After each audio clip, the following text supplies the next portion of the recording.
Cool. Fine, let's go through chapter 3 then. Okay, I know we've discussed everything, but I'll just go through everything, at least for the first few pages with a little pace. Uh, Fine. Cool. Storage and retrieval. Does anybody remember what this chapter was about?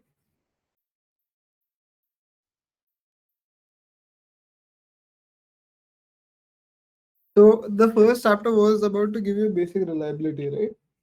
So like basic, like three features: reliability, scalability, and maintainability, and then they build on top of how errors are handled. How do you measure everything, right? How do you measure load? How do you measure performance of anything? And that is what the first chapter was based on. What was the second chapter based on?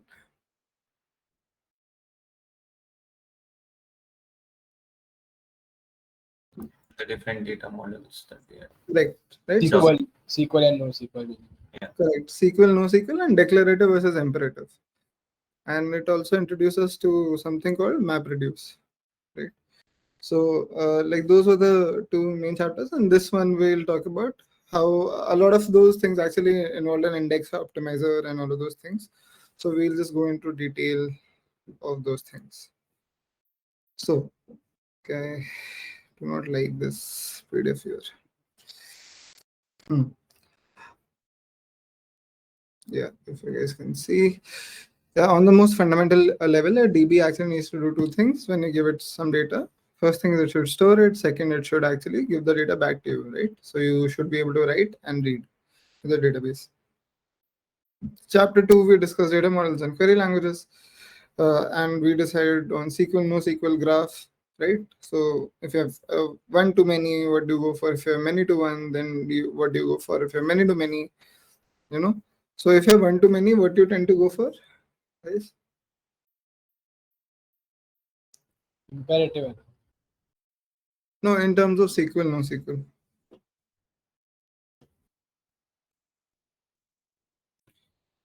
The NoSQL we go.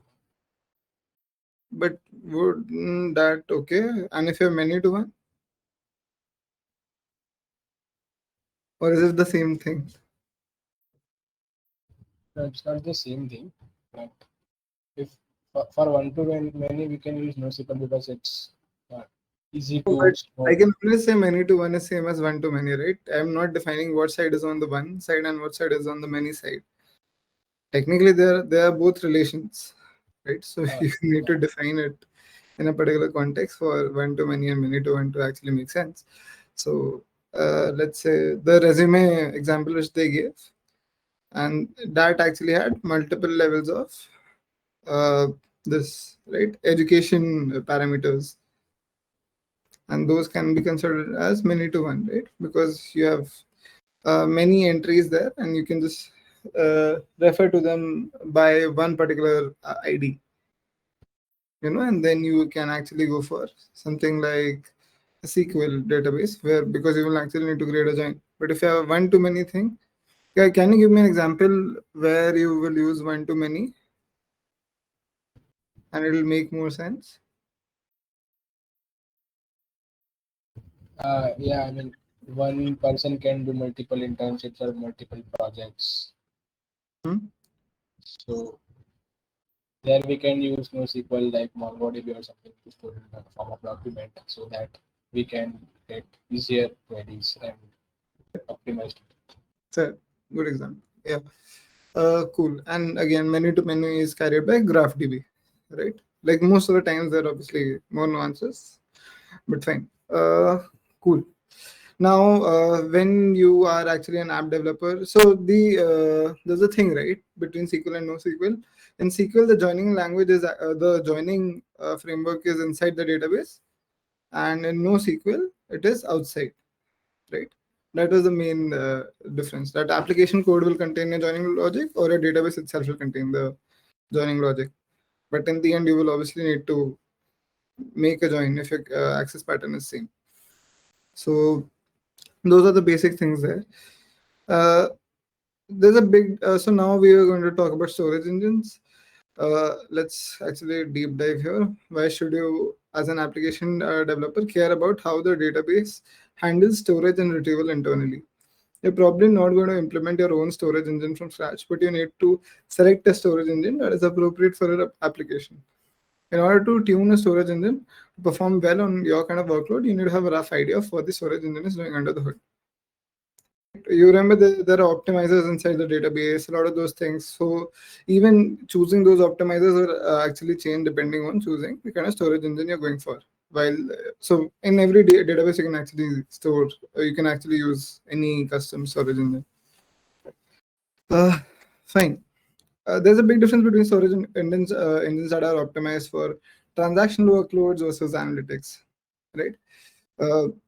We'll explore that distinction later in OLAP, OLTP, and column-oriented uh, storage. Fine. So that is a family of storage engines, right? So it is talking about Hadoop and all. However, we'll start this out by talking about storage engines that are used in the kind of DBs you're familiar with, which are SQL and NoSQL. There are two families for storage engines: log structured storage engine and page oriented storage engine. Right. So have you guys gone through computer architecture a little bit?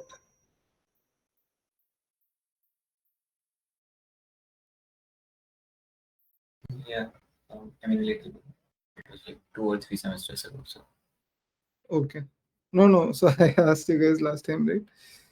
To just go through paging and all of those things. So I'm hoping that you guys have gone through it. If not, then please somebody go through it and somebody can teach all of us as well, right? Just a brief session somebody can take about computer architecture, what they know, or maybe all of you can just come together with one single document for computer architecture so that you guys actually have an understanding about it. Anyways, now we can just look at the simplest database out there. I think we remember this very well, right? There was a DB set and there was a DB get. And so this is how you're defining your simple storage engine. I think Rohit is also there in the call, right? Hey Rohit, hello. Hello, Shubham. Actually, I was joined late in the meeting. Yeah, no worries. So we're discussing chapter 3 of this book, actually. DDIA, the designing data intensive applications. Maybe somebody from the chat can actually give you the PDF. You can find the Okay. PDF. It's not that tough. Chapter 1 and 2 recordings are actually on YouTube, and we'll also upload the chapter. You might need a little bit of context, right? But I'm assuming you're aware of NoSQL as SQL, right? Yeah. Yeah. Anyways, if you don't understand anything, just ask me. Right now, is talking about data structures that can actually power it, right? So basically, if you actually have to write it from scratch, how would you do it? So we are trying to discuss that. Oh, okay. That's nice. Cool. So now, if you actually have to write your, yeah, you can mute yourself.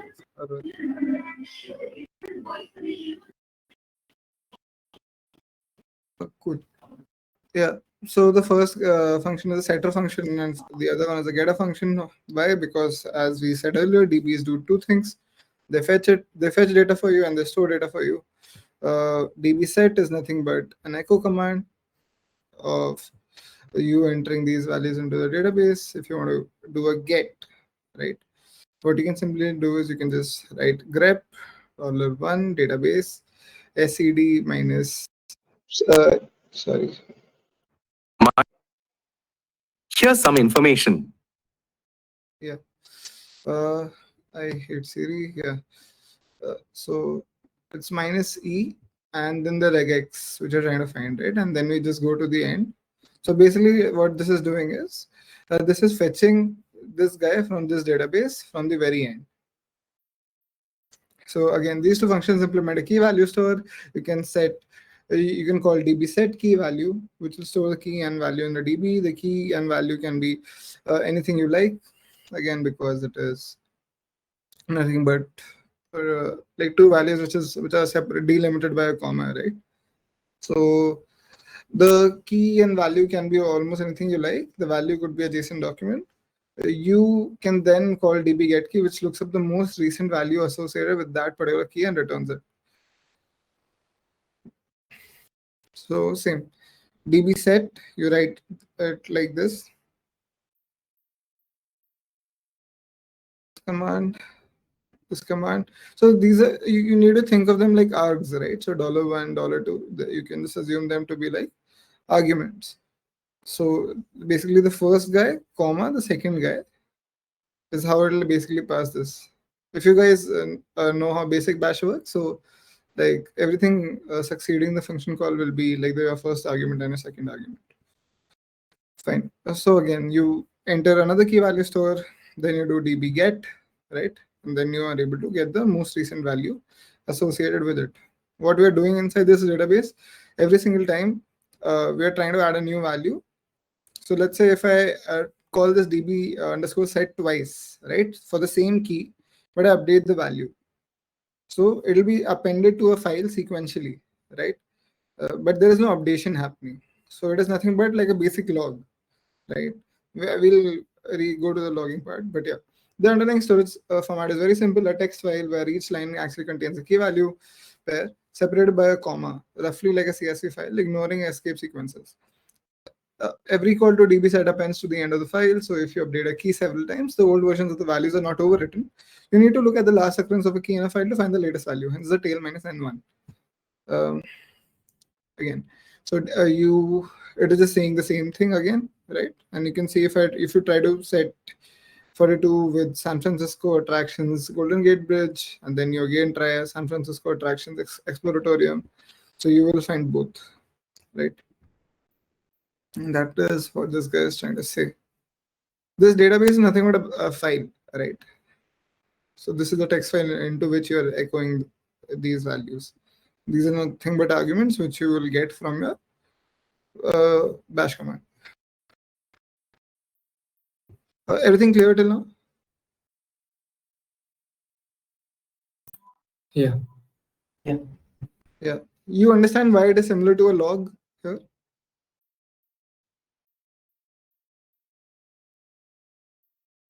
Yeah. Yeah, because this is appending, right? So log, application logs, and append only sequence of records. Simple.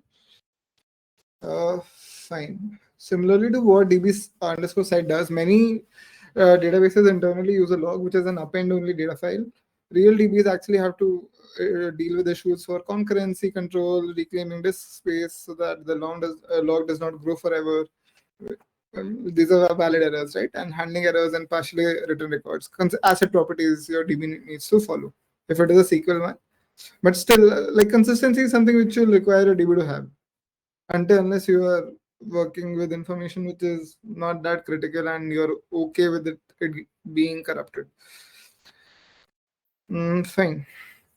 So db underscore set is kind of like a log, and db underscore get, why? Because it is a log, it is actually a terrible performance, right? Because if you have a large number of records in a db, every time you want to look up a key, db underscore get actually has to scan the entire db file, look for occurrences, and then find it. So it's linear search, right? You cannot actually find it in a more optimized way.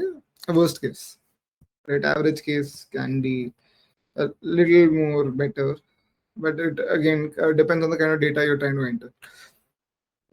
So fine. If you double the number of records and in a DB, a lookup takes twice as long. Why? Because linear. In order to efficiently find the value of a particular key in the DB, we need a different data structure called an index, right? In this chapter, we look at range of indexing structures and see how they compare. Obviously, you can do indexing in multiple ways, and that is what we are going to discuss. The basic indexing, as I told you guys earlier, it's by bucketing, right? You first put a bucket. So if you have to search between 1 to 100, you put buckets of 10, and then you do a binary search inside those buckets. And then there's a binary search which you do on the 10 buckets themselves. So first you do the 10 bucket binary search, then you do inside the bucket. So it is 2 times log n, right? Log n 10 by n by 10. Yeah, 2 into log n by 10. That is the complexity which you'll have compared to a binary search thing, which will be nothing but log in its entirety. But that is in the case you have sorted data. When you don't have sorted data, the worst thing which you have is linear search. So if you have sorted data, binary search actually might be better for you to apply on the entire thing. Did you guys understand why it is better? So Yes, Subhangit. okay, so let me just actually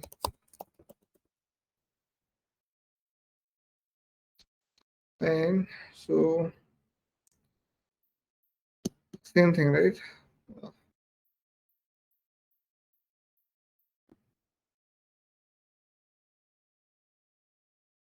So if you do a binary search on the entire thing, what will be the complexity? Log on. Yeah, if it's sorted then. Yeah, if it's sorted. And if it is, let's say, not, so if it is sorted, but you bucketed it, right? So first you do a binary search on buckets of 10,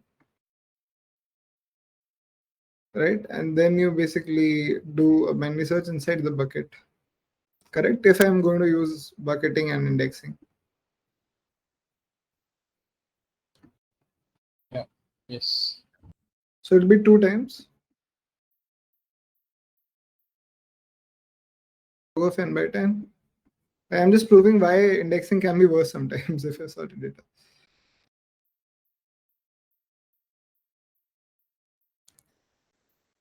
So I can write this as log of square by 100, correct?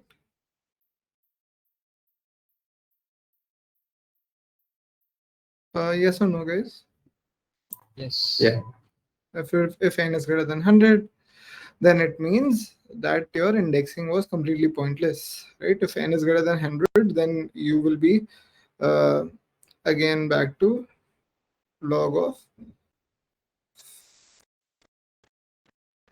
there'll be one factor of n by 100, which is a multiple into n, right? So you'll be this many times worse than this guy. It'll still not be much because you can always, it's log multiplied, so you can just add it. And then you can basically say it will be almost equal to log n, right? Then, but it was basically pointless.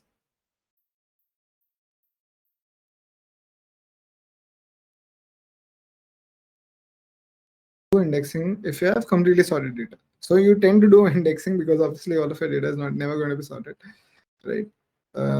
What do you sort it on? Like sorting is just a random thing to say.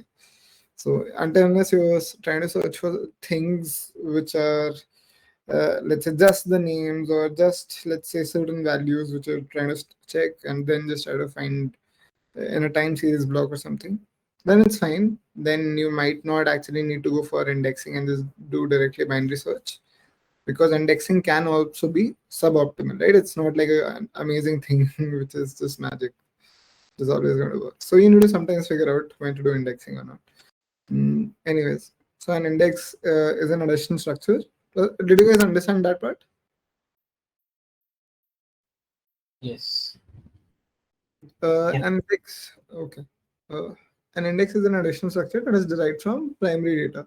Many DBs actually allow you to add and remove indices, and this does not affect the contents of the DB, right? So you can actually add and remove an index without affecting the database, right? Because index is actually an additional structure which is not at all, like, it is related to your primary data, but not at all linked to it in any sense, like a physical link or symlink.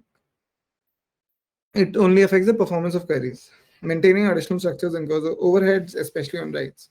For writes, it's hard to beat the performance of simply appending to a file, right? I mean, obviously, that is just writing. And in reading this, there's a trade-off comes, right? Because well-chosen indices will actually speed up reads, but every index will slow down the writes. So please just remember this. So indexes, well chosen ones will obviously speed up rates, but every index is always going to slow down a write, because the fastest write possible is to just append it in the end. If you're going to just tell it to add at any other place for which it needs to find a new address, calculate a new address, it is obviously going to be suboptimal. For this reason, DBs actually don't index everything by default. But it requires you or the DB admin to choose indices manually using your knowledge of applications typical query patterns. You can then choose the indices that give your application the greatest benefit without introducing more overhead than necessary. Fine. So is that part clear? Data structures that can power your DB and all of these things.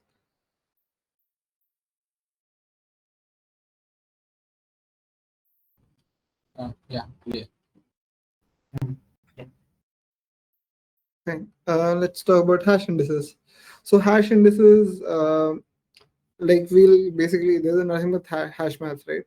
So we can start with indices for key value data. This is not the only kind of data you can index, but it's very common and it's definitely a good building block. Key value stores are pretty similar to the dictionary type that you can find in most programming languages, like a hash map, right?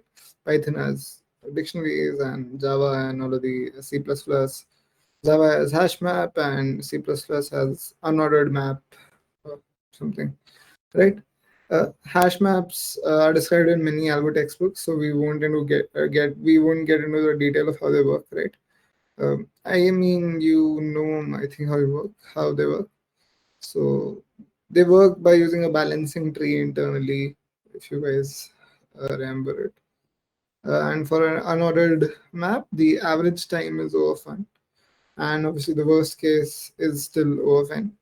And for, let's say, a map in C++, which is a balanced tree internally, the best time complexity will be like the time complexity which they go for is a login one, but that is going to be always overflogging, not anything less, not anything more. If like obviously assuming the tree is balanced. Let's say a data storage consists of only appending to a file, as in the preceding example, then the simplest possible indexing strategy is this. Keep an in-memory hash map where every key is mapped to a byte offset in the data file. Now, whenever you append a new key value pair, you also update the hash map to reflect the offset of the data you just wrote. When you want to look up a value, use the hash map to find the offset in the data file, seek to that location and read the value. Can somebody explain what happened? What are we doing here? Like, what is the DB which are going for? How are we optimizing it?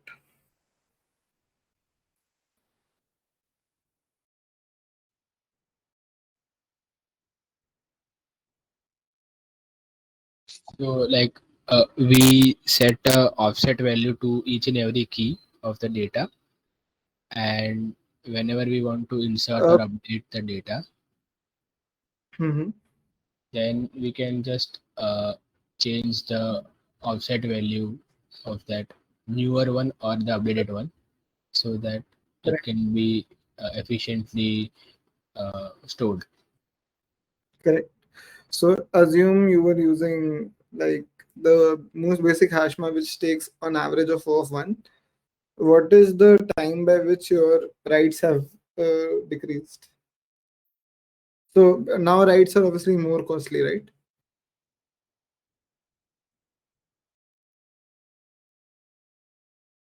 Now one write operation will take more time than usual because you also need to update the hash map along with writing the data, correct? Yeah, so it means like we are not just appending the data. We are still appending the data, but we are also inserting the values in the hash map. And now, how much has the read time increased? So earlier, what was the read time, and now what is the read time?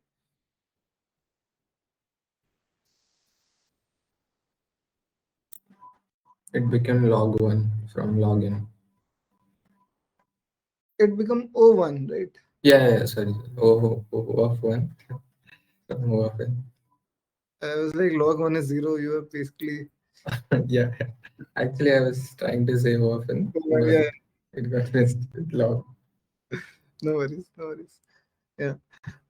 This fine. Obviously, this sounds simple, right?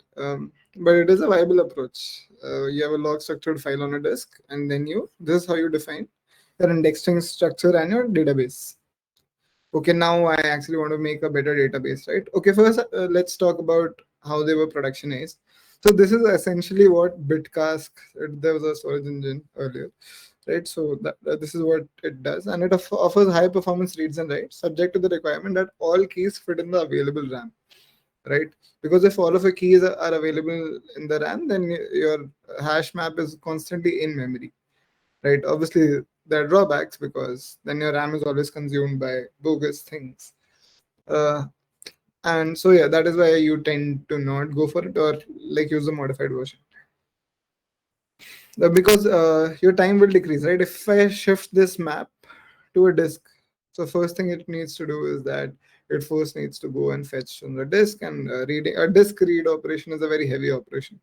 If you guys want to understand why it is, please read computer architecture, right? Because then you need to lift those pages and again put them in cache, and all of those things happen. Fine. The values can use more space than there is available memory, since they can be loaded from disk with just one disk seek. Okay. Did you guys get this line?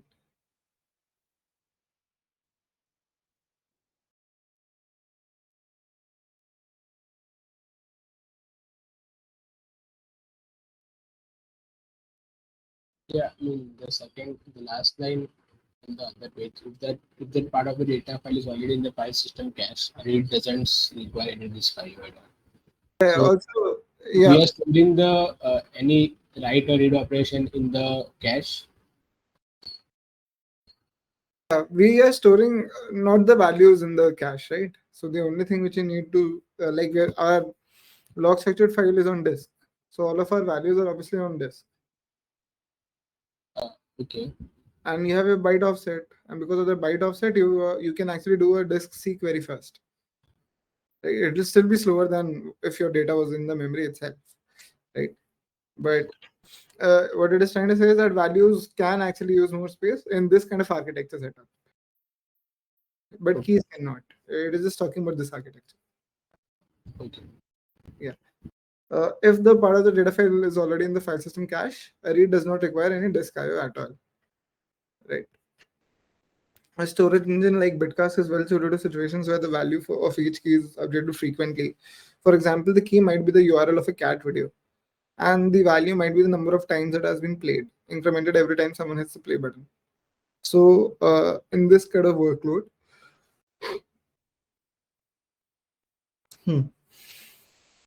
okay, yeah. Now, in this kind of workload, there are a lot of writes, but there are not too many distinct keys. So, what will happen here?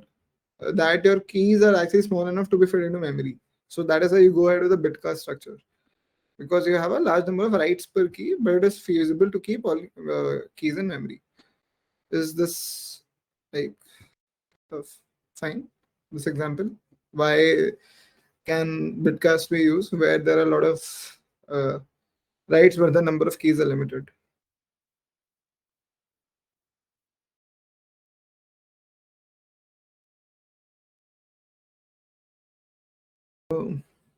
Guys, I'm waiting on you. Yeah. Okay, like, is it clear for everybody else? Yeah, it's Cool. As described so far, we only ever append to a file. So how do we avoid eventually running out of disk space? A good solution is to break the log into segments of contain size by closing a segment file. Okay, a lot of English, right? So what it is basically trying to say is that uh, we try to segment the file into a number of things, right? But how will that increase the disk space? And disk space is limited. So what does it mean that if we are running out of disk space, we break the log into multiple segments. How does this work? Yes, can somebody tell me that?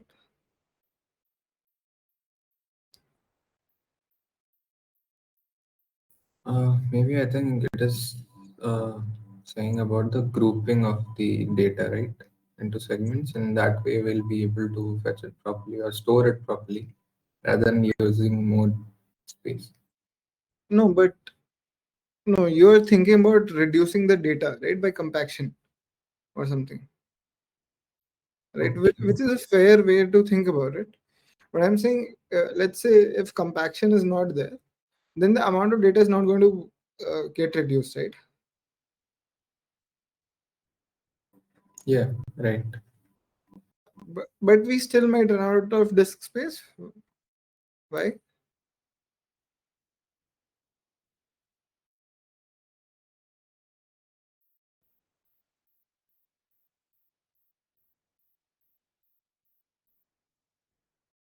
If a data is not segmented into file, so there might not be a continuous log of memory, right? So your data is being appended sequentially, one by one, one by one, one by one, right? That is why you could do all of this. What do you say?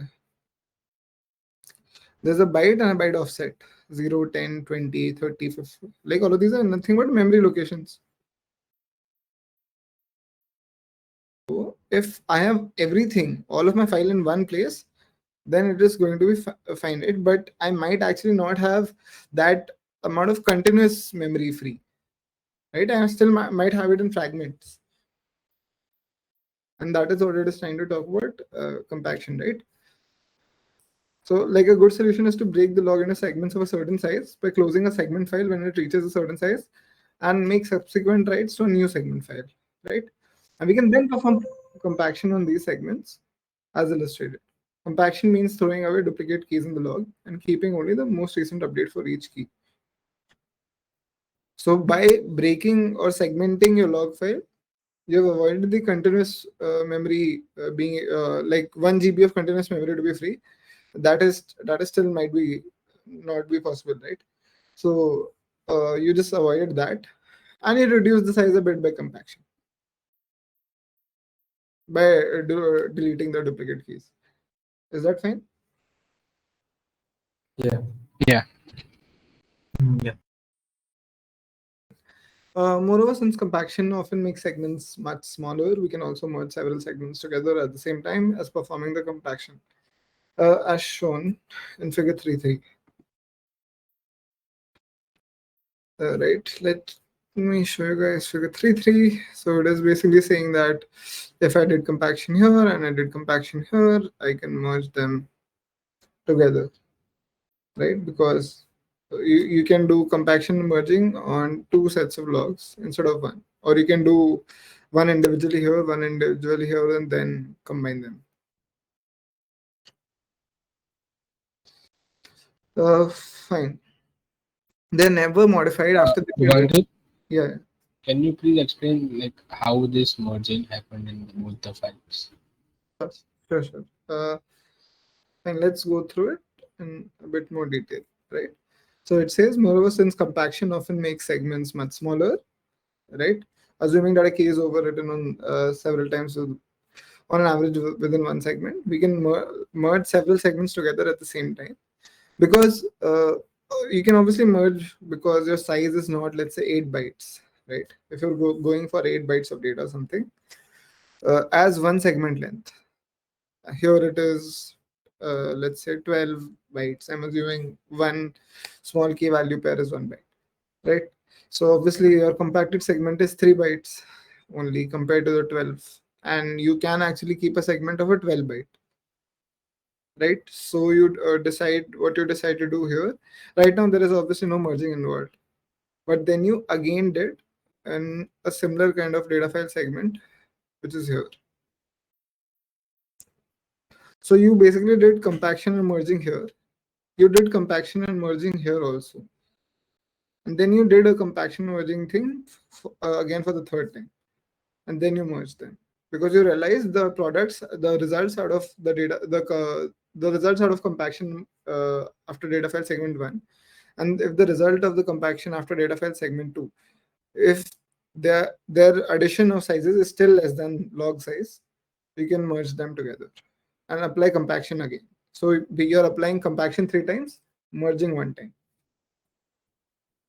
Okay, so means we are just keeping the updated ones in the Correct. master. Yeah, otherwise per would have been both and per would have been repeated, right? But if you see per is only 2114 and only 1 per is maintained. So yeah, 3 compaction, 1 merging.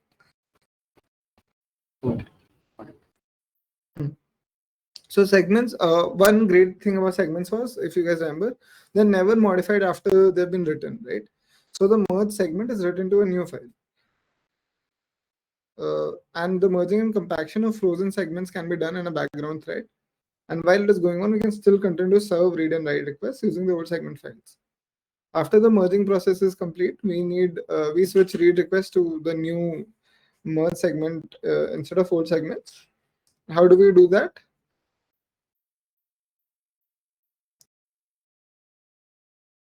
It is written. So you guys understood merging, right? So after merging is done, obviously merging is being done in a separate location, and all of these compaction merging are being done on separate threads internally. And after that, as soon as this merge segment is created, the first thing which you do is you go back to your hash table, right? And you tell your hash table that, hey, my value is updated, please update this value. After my hash table, I go ahead and delete data file segment 1 and 2. And I basically replace all places where data file segment 1 and data file segment 2 was referred in the hash table. Is that clear? Yes. Yeah. Each segment now actually has its own in-memory hash table, mapping keys to file offsets. In order to find the value for a key, we first check the most recent segment's hash map. If the key is not present, we check the second most recent segment and so on and again, right?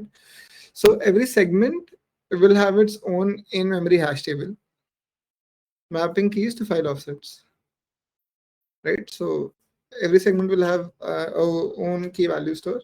But even other than that, in order to find the value for a key, we first check the most recent segment's hash map. If the key is not present, we check the second most recent one and so on, right? Because compaction and merging, you cannot do it constantly and constantly because your keys might be varied enough for you to not carry out compaction and merging. So because if your keys are all different, then there'll be no benefit to compaction and merging, right? So that is what this guy is trying to say, that we will, instead of us going through all the segments, then we'll first go through the most recent one and the second most recent one and so on. And all of them, as it is said, that will have their own in-memory hash table. The merging process keeps the number of segments small, so lookups don't need to check many hash maps. Is this fine, guys?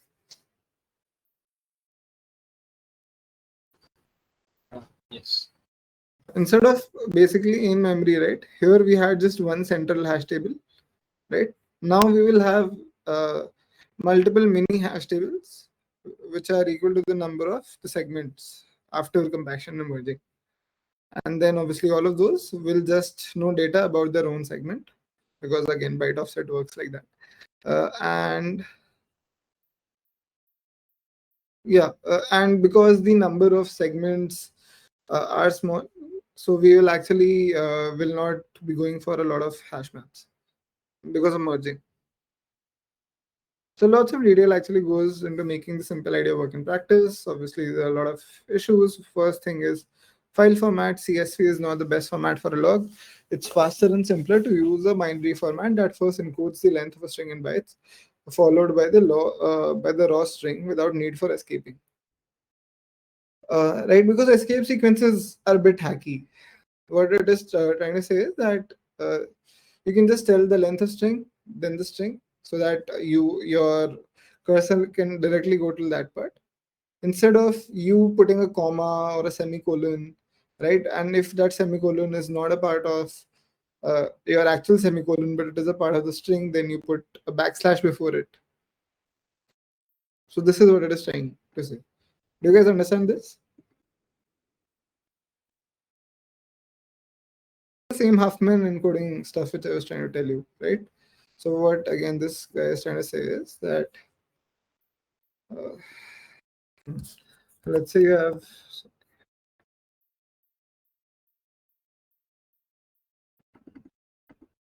one S, two BK, SD. Good.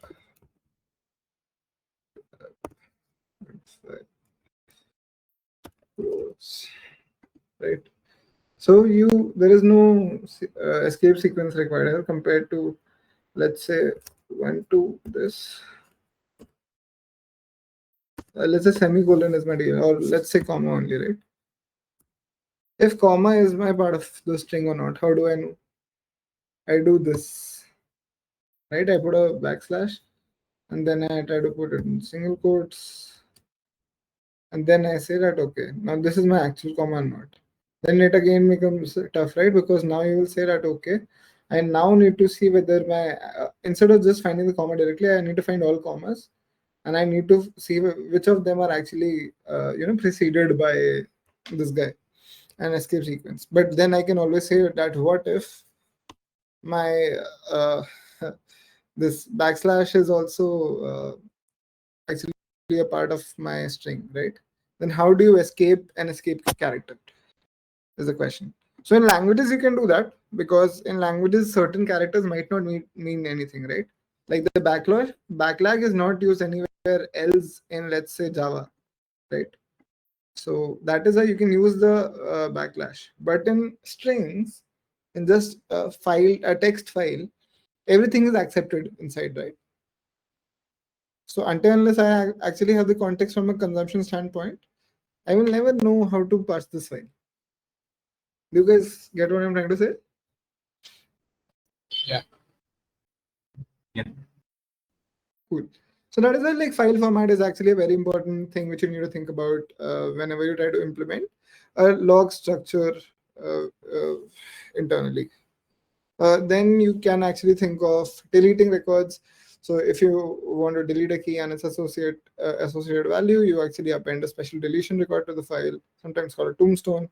When log segments are merged, the tombstone tells the merging process to discard any previous values for the deleted key. Right. So again, if you want to delete a key, what do?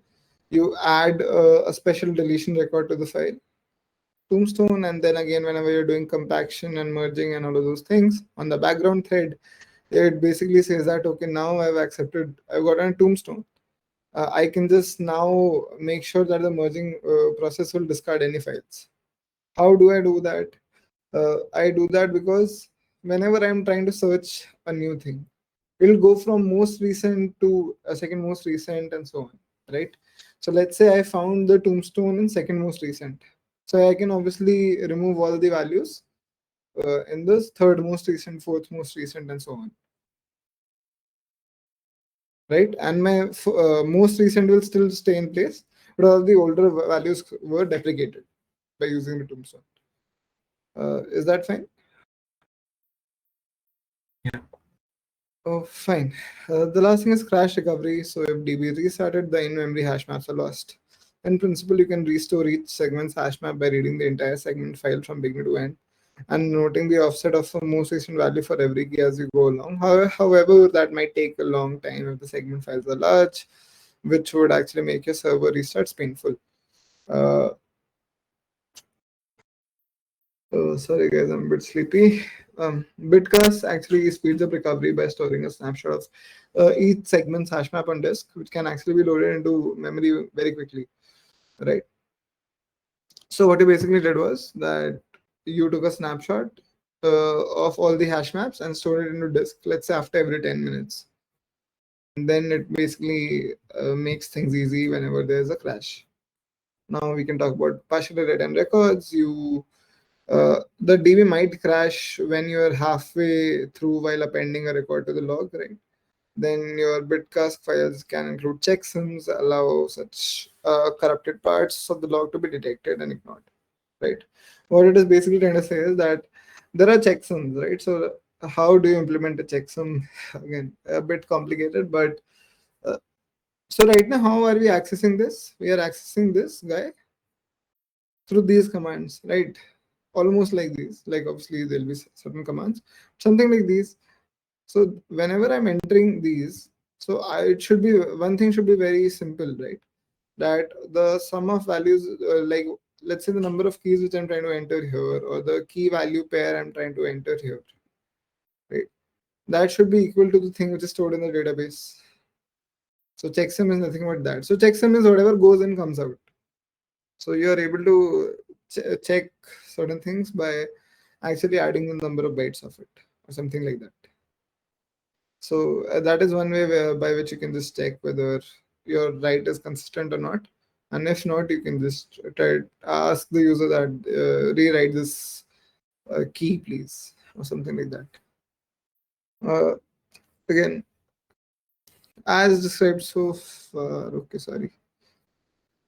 The last thing is concurrency control. Obviously, we are appending to a log in a sequential order because we only have one writer thread. If your data file segments are append only and otherwise immutables, so they can be read concurrently by multiple threads, right? Because there's only one writer thread. Is this not clear? Yeah. Cool. Now let's talk about like this append only log thing, right? It seems wasteful, obviously. You're like, okay, this is very naive. Why don't you update the file in place, overriding the old value with the new value? But an append only design turns out to be good for several reasons. The first one being appending and segmenting and segment merging are sequential write operations, which are generally much faster than random writes, especially on magnetic spinning disk hard drives. To some extent, sequential writes are also preferable on flash with SSDs, right? Why is that? Less needle movement, right, on a magnetic spinning disk. And second thing is that concurrency and crash recovery are actually simpler because all you need to think about is like your hash map being stored in disk, right? This also says that you don't have to worry about the case where a crash happened while a value is being overwritten, leaving you with a file containing part of the old and part of the new value spliced together, right? Because if let's say like a crash happened actually while your value is being overwritten, right? So why does this work? Can somebody tell me?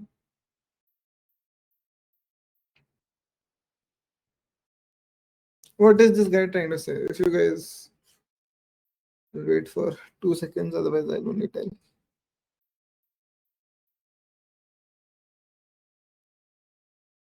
This guy is basically trying to say is that, let's say, if you're not an append only system, you would have changed things in place, correct, for one particular key. So let's say my key is per, right? If there was only one place and I was updating this 2114, I was updating this 2103 by 2114, but I just wrote 211 here. So 211 and my thing crashed. And it will basically be 2113, right? Because the last byte was not overwritten. So what happened is that now you are in an inconsistent state. If you were not append only, if you were mutable. But now because you're immutable and you're append only, you will always at least have your previous value as a fallback. Is that fine? Yeah. Cool. Last thing is merging old segments avoids the problem of data files getting fragmented over time. Right? If you're constantly merging old segments, then it'll be good that the data files actually become much more closer in proximity, right? Then because it becomes tougher and tougher for you to go ahead. Also, a number of hash maps might also increase if you have too much fragmentation because your logs will be separated out completely. I'm assuming this is clear. But obviously there are some limitations other than thing. So okay, what are the advantages of an append-only log? First thing is that sequential write operations are faster than random writes. Second thing is that concurrency and crash recovery prevent us from actually going into an inconsistent state, right? For an append-only log. And the third thing is that merging the old segments will help us to actually go for a less fragmented data structure than some place where merging was not allowed. Fine. Obviously, they have limitations. The first biggest one being the hash table actually needing to fit in memory. If you have a large number of keys, then obviously we are out of luck. And you can actually maintain a hash map on disk in theory, but it is very difficult to make an on-disk hash map perform well. It requires a lot of random access IO. It is inexpensive to grow when it becomes fully full, and the hash collisions require fiddly logic. I've covered this part, so I'm not going to cover it for now. Range queries are not efficient. For example, you cannot easily scan over all keys. You'd actually have to look up each key individually in all the hash maps. Can somebody explain me this?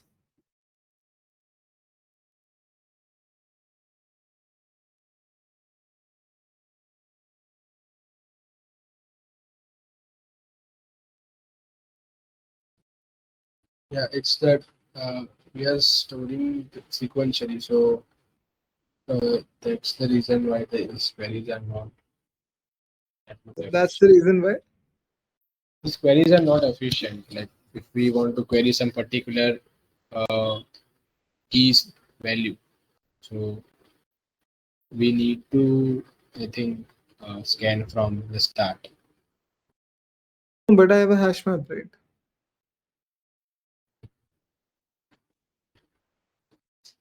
But it is, I think, linked to the offsets. No? So So it is more related to you're not actually there, but you're on the right path. So what this guy is trying to say is I have multiple hash maps, right?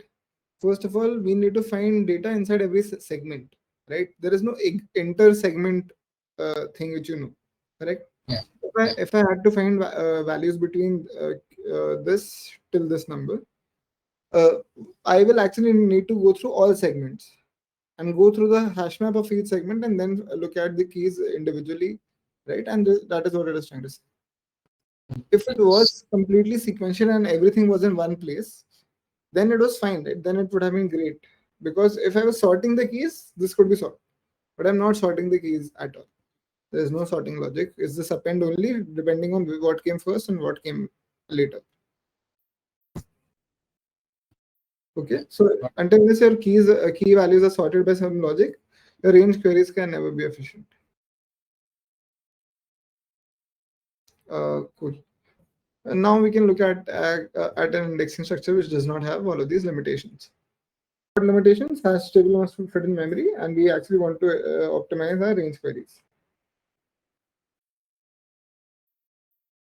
Okay. Some reason.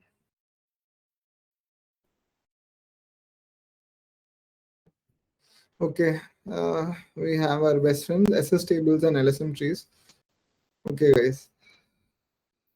So now can somebody tell me what are these? I'm hoping that you guys remember a little bit.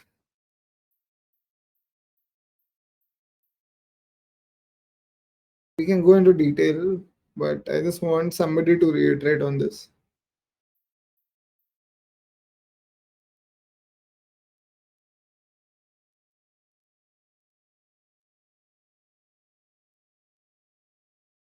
Anybody want to try? I think it was related to some sorting. Like we are just sorting the hash map and we are updating the previous I mean, values. it is a logical guess, ma'am. I mean, we talked about sorting will optimize range queries. So obviously sorting. Yeah, Right? actually, I guessed from the full form. Yeah. So, okay, what is the full form of SS tables? Sorted string table, right? Yes. And LSM trees?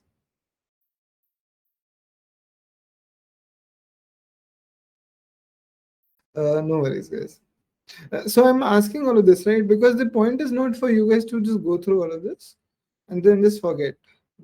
Please revise everything which we go through in the entire week. You get a week to revise, right? Because I will again try to not go into a lot of detail. I'll again, like, we'll finish the chapter at half and just revise everything. The rest, the second half of the chapter is very easy.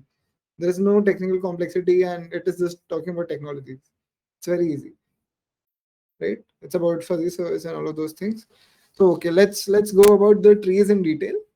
Okay, and then we'll stop at that. But I want you guys, all of you guys, to like put this into your memory, right? Uh, Fine, let's talk about SS tables and LSM trees. What are these? These are nothing but indexing structures. Every log structured storage segment is a sequence of key value pairs. These pairs appear in the order that in which they were written, and values later in the log take precedence over values for the same key earlier in the log. Apart from that, the order of key value pairs in the file does not matter, right? So it is nothing but that inside one segment, every segment is like a log.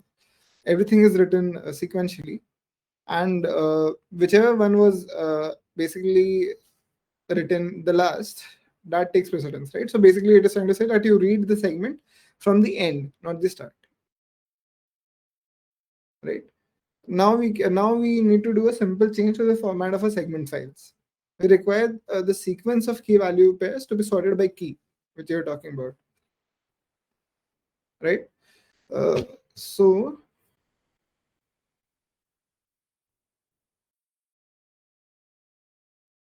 this was the structure which you just talked about, correct? You have your individual segments acting as logs. Inside these logs, you basically everything is written or appended to the end, and you read the segment from the very end, right? So for new, the value will be 1082. So this was for the previous one. Now to solve this, obviously the answer was to sort your key value pairs by key. At first glance, the requirement seems to break our ability to use sequential writes. Because obviously you will think that if you have sorted things, then how will I actually write sequential writes? Because I always need to find the place where I need to write it for, let's say, my keys to always remain sorted, right? Insertion sort stuff. I've repeated this, but repeating again. So fine. We call this format a sorted string table, or SS table for short. We also require that each key only appears once within each merged segment file, right? Because obviously you would want that. Just think about that. Why do you actually want the key to only appear once within each merged segment file? Because you're sorting inside each segment. That's why. Yeah, so I will not know which one is the latest value, correct? Yeah. Also, even while inserting, right, I will never know where to insert in that. I can actually apply a logic to insert at the very end, right? If I have the same key, I read it from at the very end. So let's say if I have A, B, C, D, E as all keys, and another C came, right? So I can basically write it as, if I have these keys, sorry, A, B, C, D, E, right? If another key came, I can just basically write as C old, C new, D, E, right? And this will still work, right?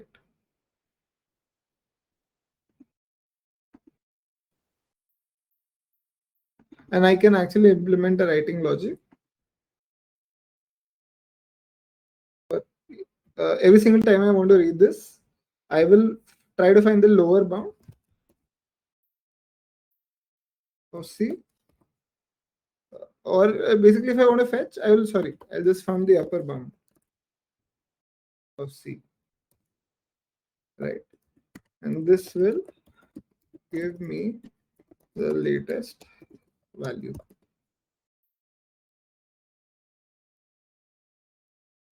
So this way, my insertion sort, my write is not actually bad, right? And my read is still good. So it's not like that we actually need only one key. It's just that it makes our life easier in implementation. But you can actually have an insertion sort right, and you can just do an upper bound of C to get the latest value. Okay, so do everything which you read in the book, right?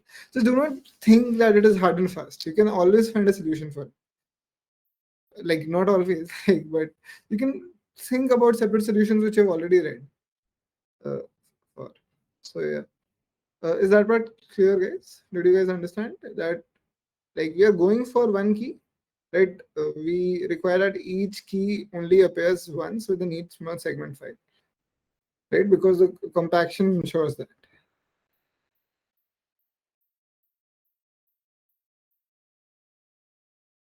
Is this fine? Yeah. Yeah, but even if we had not, uh, even if we did not eliminate it through compaction, we could have actually made a fix for it, right? But this is by design. So this is if somebody asks you what an SS table is, it will be exactly like this, where every key appears only once because of compaction. Uh, Again, SS tables have actually very big advantages over log segments with hash indices. The first one being merging segments is simple and efficient, right? Even if the files are bigger than available memory. Why? I think I've already told you guys. So it is like merging two sorted lists.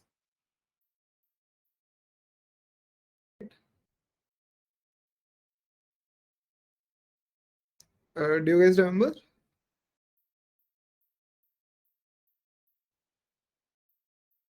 Guys, are you there? Yeah. You remember, right? So same thing, you start the pointer at this list and this list. You see which one is minimum, you put that one, and so on. I think it's the same. Just we are sorting each segment, right? Yes, this segment one is sorted, segment two is sorted. You now want to combine them. Yeah. Okay. While combining them, we want to make sure that I do not have to resort. So how do Okay. I do that? I do that by sorting two lists. So again, I will try to explain again.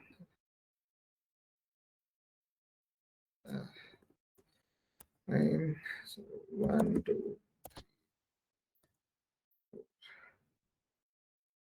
and okay, let me actually just take odd numbers 1, 3, 5, 7, 2, 4, 6, 8. If I need to merge this, like 1, 2, 3, 4, 5, 6, 7, 8. What is the time complexity?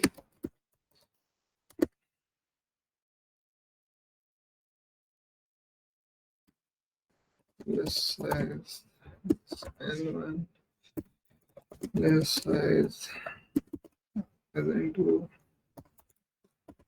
you guys agree with this? Yeah. Right, same thing there. So yeah, merging is basically easy. What is happening in merging there?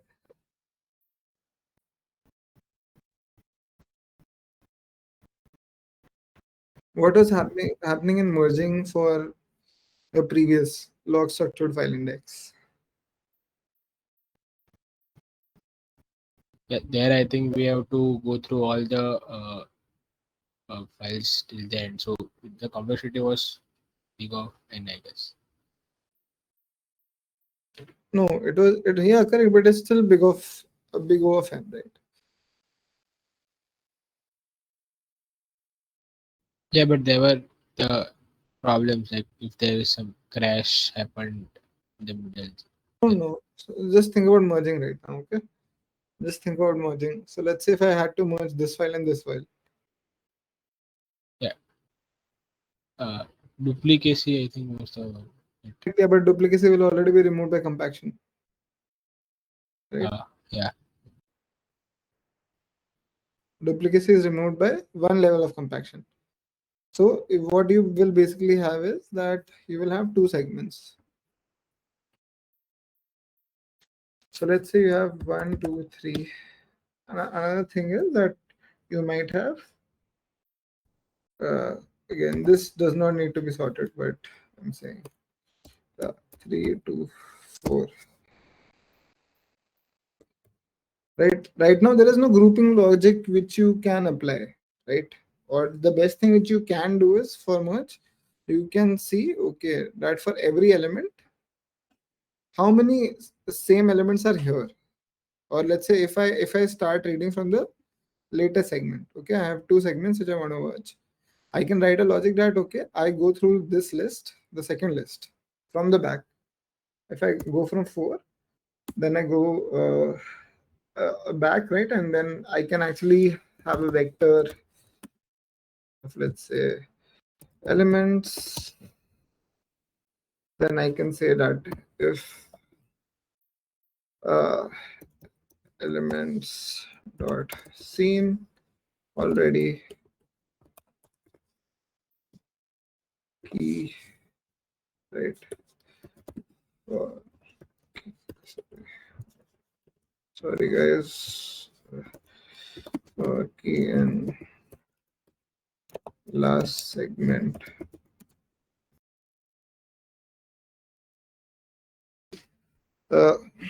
traversing in reverse. My laptop is hanging. Yeah. So it is saying that if you add a vector of elements, this is nothing but an helper array, right? And this is saying that for every key and last segment traversing in reverse, you check whether it has been seen already, right? So if I go from here, I see, okay, 4 has been seen already, I store that. I say that, okay, if this condition is there, I say that, then I do not need to dump values. If not, then make elements seen already key from false to true. Do you guys understand what I'm trying to say? So basically this complexity is going to increase to a similar level without adding any sorting, right? So, and you will obviously need this helper array as well. But in the end, it is not going to be more than the complexity of that O of n1 plus n2. But the only trade-off will be in terms of size. But again, size will not be also that bad, because there also you'll require an auxiliary helper array into which you can put it. If you have linked lists, then you can actually do splicing between the nodes. That will actually reduce the space complexity. But here you will have it. So what it is basically trying to say when it tries to say, sorry. Yeah, what it basically tries to say that merging segments is simple and efficient. It is trying to say it in terms of sorting, nothing else, right? It is not going to be simpler and efficient than, let's say, the same, the old one. Is that clear, guys?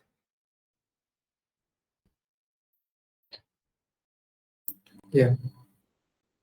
Yeah. Cool.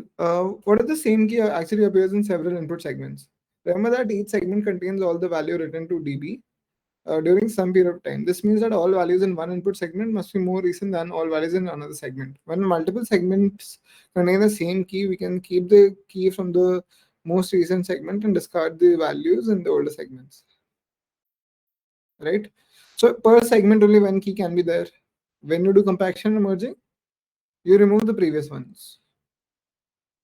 It is nothing but that. Fine.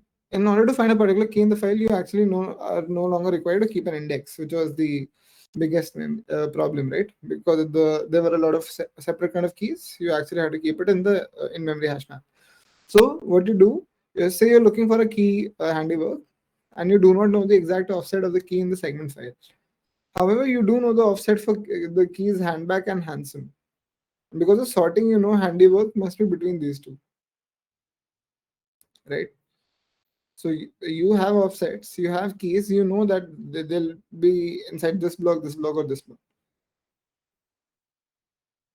So your range queries have automatically become easier. Uh, is that fine, guys?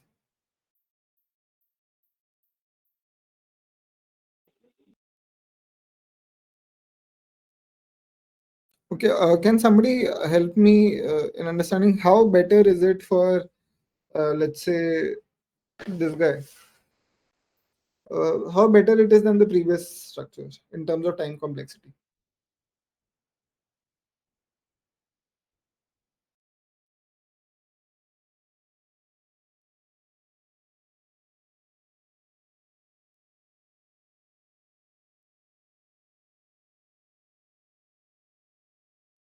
A log, basically a simple log structure with an in-memory index with all like indices in memory compared to an SS table with an in-memory index. Which one is better in time and why?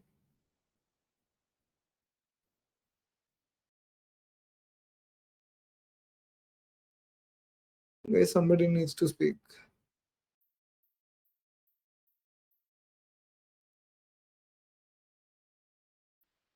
I actually didn't understand the second point. Sorry, I didn't understand the second point. which part? Yeah, like how this. We have discussed this, guys, right? So, okay, fine. So what was happening there in the old one? There was an in-memory index, correct? In-memory hash table, right? There you had an in-memory hash table for every segment, right? Multiple hash tables were there in the end. So you were basically trying to search through all the hash tables. The hash tables might not be that much, but let's say even if you were trying to search through the hash tables, you would have gotten the exact value in the hash table, correct?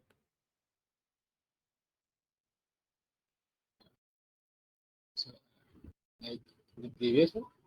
Yeah, previous one, Yes, so in each right? segment there was a hash map. Yeah. So you will have every segment hash map. So you will obviously find the value in the hash maps, Yes, yes. correct? Here you will not find the value in the hash map. Why? Because we have a sparse index in memory, right? So we are not actually storing everything in memory. Otherwise, so our main aim was to optimize this entire thing so that we can actually uh, still have an in-memory index. We can still give them better search results, faster search results, without us actually having to store all keys in memory. Hmm. If we have a smaller hash table in memory, then obviously it will be better for us. How do we make it smaller? Right? If you make something smaller, if you reduce the space of something, right? If you have taken that, if you have taken random access, well, so earlier if you have the full hash table, you can directly go to the memory location and search. Here you do not have the full like memory location for everything, but you know it will be there from one block to another block, right? So Yeah. because you've reduced here, you are actually better here in time, but you're still slower than your in-memory hash index there, right? In the older one. You're still slower than this. But this is still not bad, is what this guy is trying to say, because now you have optimized on space. So obviously there'll be time trade-off than previous. There was uh, no space optimization, right? So Yeah. time optimization was highest. Yeah, and here time optimization is highest, but the space is not. No, here time optimization is obviously going to be low, right? Because space is optimized. Okay. Because sparse means less populated, right? So sparse index in memory means a smaller size index. So basically, you have optimized on space. Yeah. You have increased the time, because now you want to you will search through segments instead of directly going to the word's memory location. Yeah, so basically we are optimizing the space, but the time complexity remains still the same, right? No, time complexity has also gotten worse, no? Complexity in the current one is worse now. Why? Because handiwork does not exist in the sparse index in memory. Handiwork will be between handbag and handsome. because HANDB and HANDS, Yes. right? So I will actually have to again go through multiple segments. And then there is no index between all of these segments, right? So I need to do a linear search, or let's say a binary search there, because again keys are sorted. So it will not take that much time. It'll be still less optimized than what we had there in the old one. Yeah. So like, did everybody get this? Yeah. Yeah. Okay. Please ask me if you have any doubts right now, right? Because things are going to get complicated only after this. So can you explain the spare index once again? So how it's optimized from the previous one? So sparse index, what it is basically trying to say is that instead of you creating, so if you go back, right? I'm not going to go to the segment hash map. I am only going to talk about this one for now, so that it is easy for all of you guys. So there's an in-memory hash map here, right, Rohit? So if you have all the keys which you're entering inside this hash map, then you will have their exact locations. If you have their exact locations, you can reach to the memory location and read them in O of one time. Is that part clear?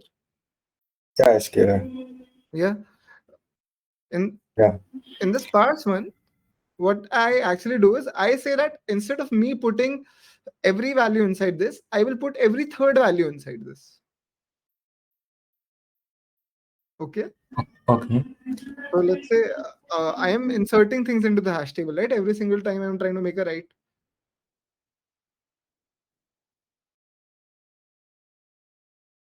Do you get this part? Can you come again once again? Okay. So fine. I'll again just explain a bit more sequentially. So you have your basic log, right? A log is nothing but an append only file. Inside that append only file, your write operation takes how much time?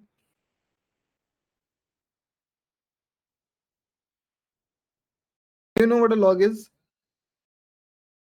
Yes. Yeah, log is an append only file, right? A file into which you can only append things. Correct? So if you actually have an append only file, what is the time complexity of writing any data into that file? Log of n. O1, right? You're just appending in the end. Big O of 1. So Oh, it's constant time. yeah. So if you have a file, right? If I have a file which has data from this paragraph till this paragraph, and if I want to add more data to it, I just need to end things in the end, right? Append things in the end, Yes. right? If it is an append only file, the only thing which you can do is just append. So writing is O1 because you just need to add at the end.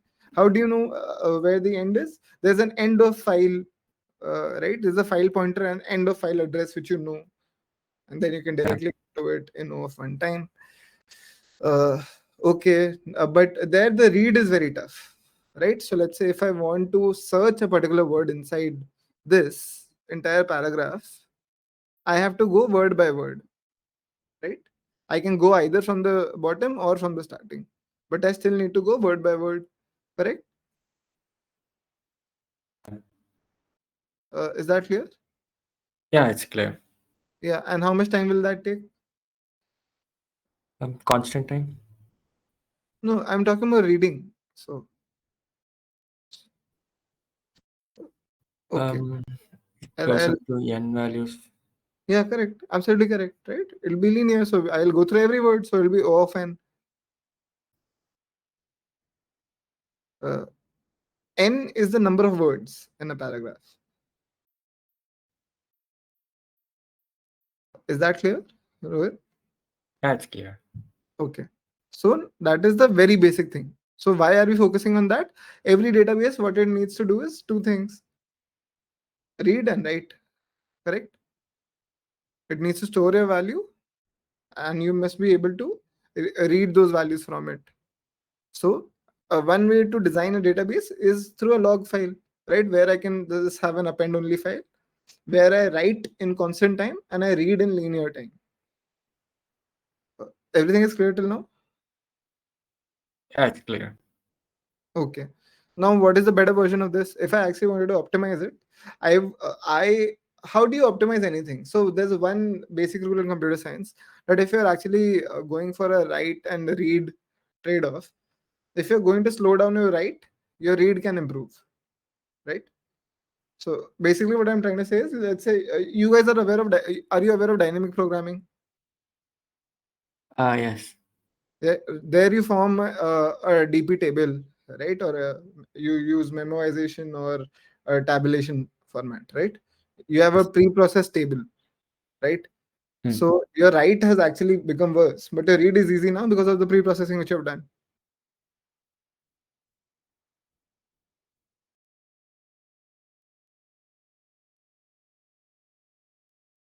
So basically, I'll again try to explain.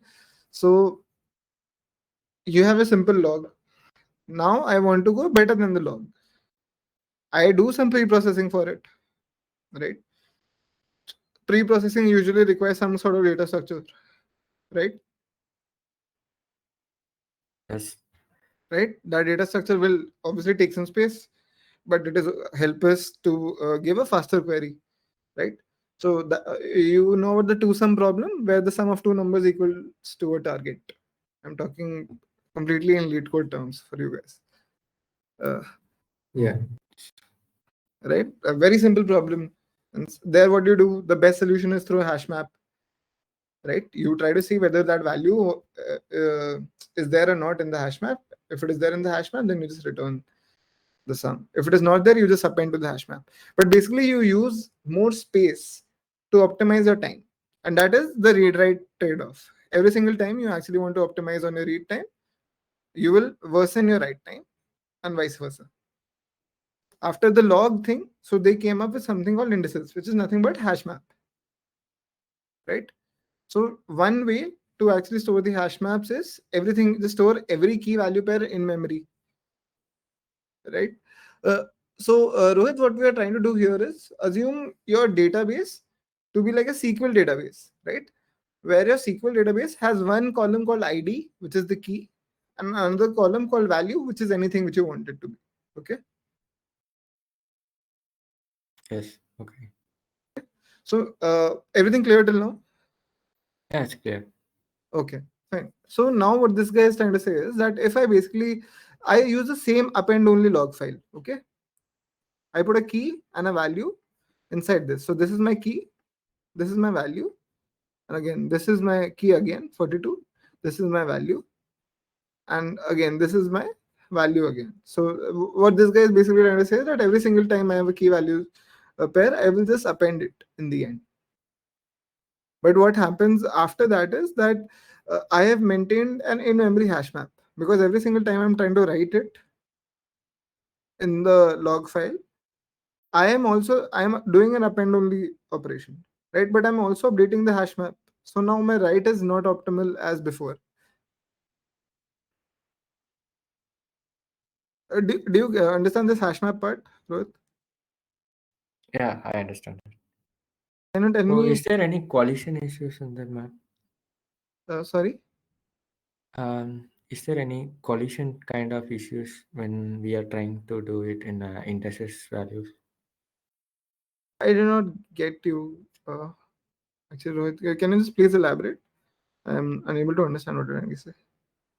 Can you switch it to the Okay, okay. You're example? talking about collision issues, right? I Yeah, was yeah, yeah. you were talking about coalition, and I got It's confused. collision. Yeah, Sorry. yeah. No, no, my fault.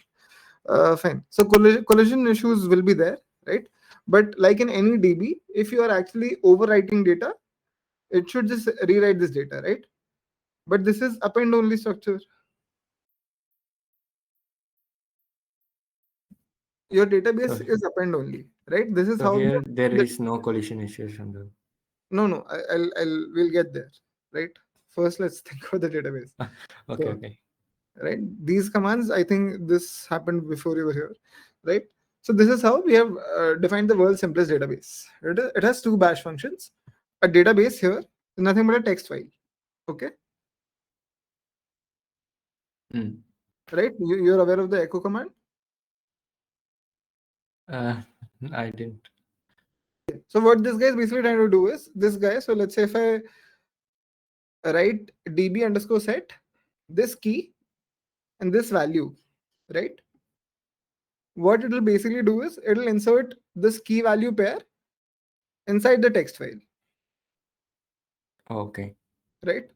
And if I do db underscore get, it will get this value from that same text file, right? And here the time complexity of db set will be, can you tell me what will be the time complexity of db set? Constant. Yeah, correct. O of 1, right? And db get will be, Directly gets the value from 42. no. So the value db, it is a key value store, right? So Yes. I want to get the value associated with 42. So how much time will it take? Big O of 1. It would be that if it was a hash map. But what I'm basically doing is I have only a text file, right? I have nothing. It could be 0 big O of n. Yeah, correct, right? Because I have a text file. I just need to go inside this, right? So I'll tell you how the Yes. text file is defined. Assume I have text file, right? Inside this text file, I have key 1, comma value 1, comma key 2, comma value 2, right? Sorry. This is how my text file is stored. This is my text file, right? If I want to find key 2, I'll basically say that okay, find key 2 and tell me the value between comma and semicolon, and this will give me the value, correct? But finding the key requires me to go through the entire file, and that is why it is linear time. Big of, sorry, to read big O of 1 to write, right? Clear? Yeah, it's not clear. Okay, and this is your basic text file, basic log, right? Then we come to hash indices.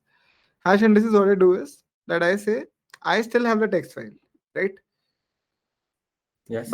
But now I also have a hash map. That hash map will basically do again one thing, that it'll every single time I'm entering a key, right? So let's say I try to enter key 3, right? I append key 3 and value 3, and I write location of key 3 in the hash map, right? So this is how I've defined my new hash map. So every single time I am appending something, I'm adding everything together in the hash map.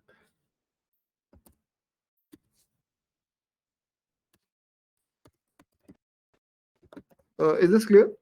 This adding the hash map part. So now, what is my write operation complexity? So it could be linear time because it's an appending value. When it comes to read, it would be big O of n.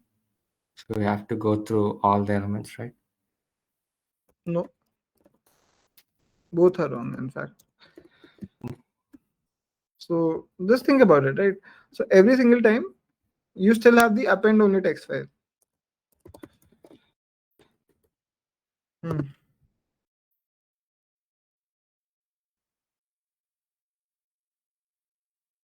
Right? You still have your append only text file.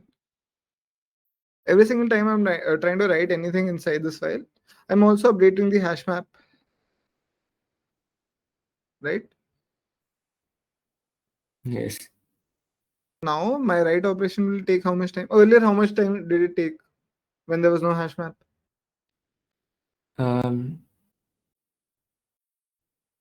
It's n time. No. It's a constant time. Correct. Correct. Yes. Less time to write hash map.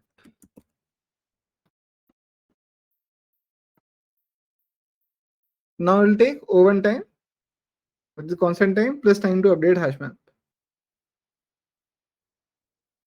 That's fine, It's fine. right? How much time will it take for the read operation? It's n. Now you have Then the hash map, right? If I Yeah. modify key 3, I will go to hash map. Hash map will get me location of keys, right? I can directly go to this location and read value 3, it could be a constant time.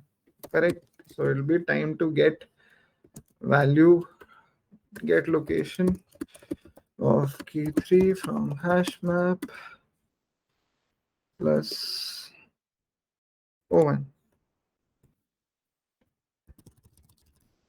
right? It becomes both the time complexities are linear. So I mean the constant. Uh, it both are not constant. So this actually went down, right? Earlier it was O1. So now time to update hash map will be O1 plus some constant, right? It will be some bigger constant. So this got worse. Okay. The other values also be in constant. Which one?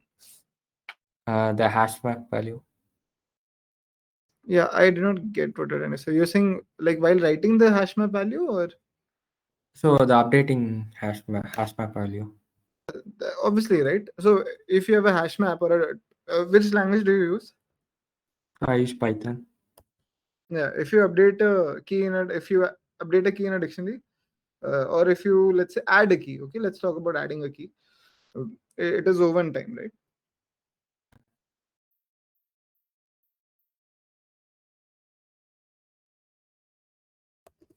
Let's take a balanced dictionary. Okay, it'll be log k.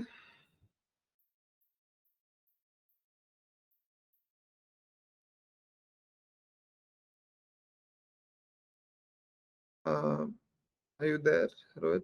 Yeah, I'm here. Yeah. So it'll take. I'll reduce this. I'll make it easy for you. I'll not get into internal implementation, right?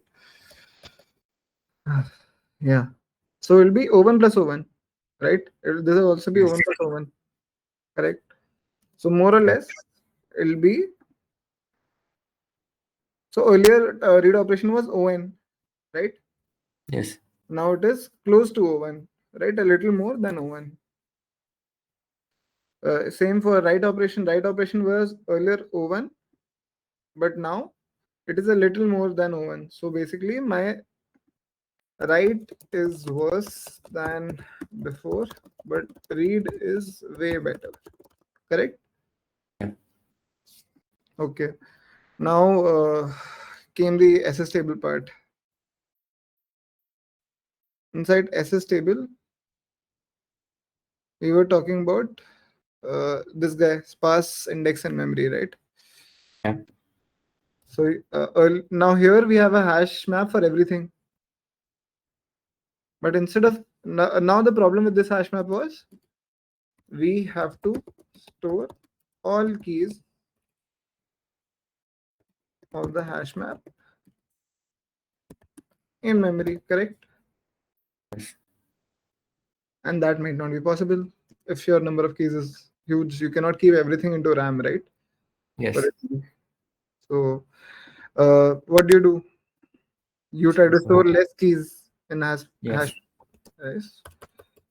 Store less keys in hash map. That is nothing but your sparse index in memory. Right now, because you stored less keys, obviously you have basically optimized on space, correct? Yeah. So time becomes, Higher. yes, correct. So time becomes worse. Earlier time it was just O1, right? Time to get location of key from hash map. But now we have sorted keys. So now we know that my key will be in multiple segments, right? But inside those segments, I obviously need to search, right? Yeah, it could be linear, right? It can be linear because the keys are themselves sorted inside the segment, if you remember, right? Yeah. We talked about it because it is sorted string table. It'll be Yeah. binary search only. It'll be log n, Mm. but multiple times, right? So it'll be 3 log n, 4 log n, which is nothing but log of n cube, if you think about it. So it Okay. is much worse than log n, right? So for example, if you on average will be close to log of n cube or 3 log n. This is your read.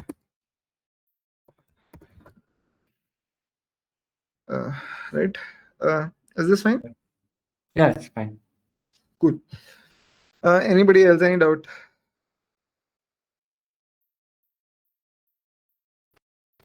No. Okay. Chalo. Fine. Since read requests need to actually scan over several key value pairs in the requested range anyway, it is possible to group those records into a block and compress it before writing it into the disk. Right? What it is basically trying to say is that your read requests actually need to scan over several key value pairs in the requested range. You can actually just group these records into a block and compress it before writing it. Right? Because you anyways have to group this entire block.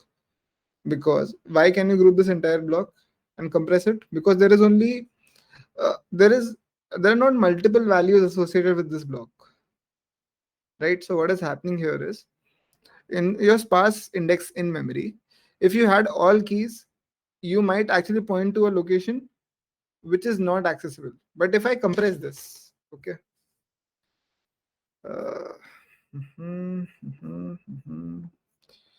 right, if I've compressed something, earlier it was taking, let's say, 10 bytes. This is the width. Now it is going to only take 5 bytes, right? If I had access to every memory location inside this, so let's say I have one key and its byte offset is 8 bytes, right? So one key is located here. Because I have every key and there is no sparse index, I have everything in the hash map. I can directly access this, but I won't be able to compress this, right? Because I always again will need to uncompress this, right? But here, because I have the key which is not associated with the exact value, but let's say it's lower bound, right? So all I need to do is just find the starting point of this compressible block. Maybe the inside this it might be located at, let's say, 8 bytes, right? But I can store it in a compressible block. I can directly go to the block, then I can uncompress it in memory, in fact, and then I can just search it inside. So that way I'll be able to compress things because I do not have everything as a memory location present inside the hash map. Are you guys able to get what I'm trying to say?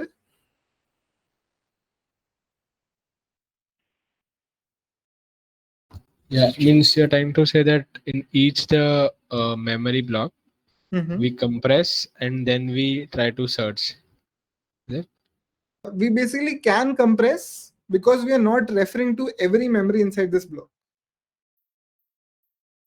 Okay. You can only search to something when it is uncompressed, right? Yeah. When you read the data, you cannot search it. How can you read it? You need to how you can need to uncompress it, right?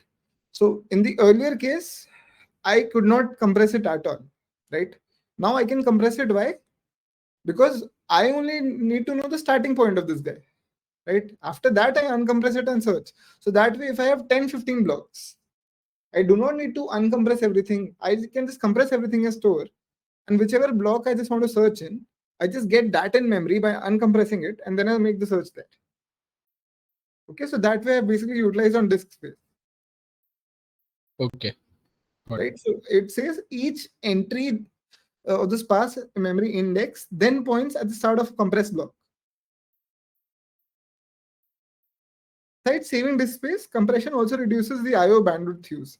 Right. This I've already discussed, but what this basically means is that now your disk will also need to move less between the blocks. So let's say if I again same thing. I'm trying to find handy work, right? Uh, and then I might need to go to the block associated with handbag and handsome. right? If they're compressed blocks, they'll obviously require less needle movement as well, right?